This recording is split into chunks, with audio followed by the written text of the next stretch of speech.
गेवराई तालुक्यातील चकलांबा पोलिसांकडून पत्रकारास मारहाण झाल्याची घटना काल दिनांक 15 ऑगस्ट 2024 गुरुवार रोजी सायंकाळी 10 वाजण्याच्या सुमारास घडली आहे।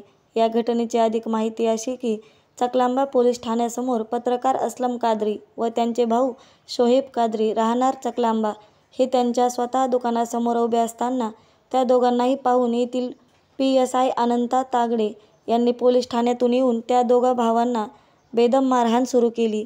मारहाण करत असताना पत्रकार असलम कादरी याला PSI अनंता तागडे म्हणत होते की तू खूप मोठा पत्रकार झालाय का, मी धरलेल्या वाळूच्या गाड्याजवळ येऊन फोटो व्हिडिओ काढून विचारपूस करतोस असे म्हणत पत्रकार असलम कादरी व शोएब कादरी यांना मारहाण करण्यात आली।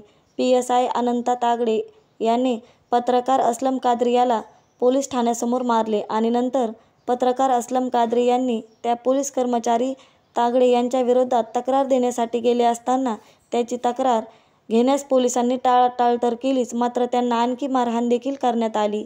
या सर्व घटनेवर पत्रकार असलम कादरी यांची प्रतिक्रिया घेतली, यावेळी ते काय म्हणाले पहा। चकलांबा पोलीस स्टेशन पाशी मी आलो असताना चकलांबा पोलिसांनी विनाकारण मला जे इथं मारहाण करण्यात आली व जे इथं आकडानी एका आरोपी सारखं मारहाण करण्यात आली। मी एक पत्रकार आहे, बघा हे मारलेलं कसं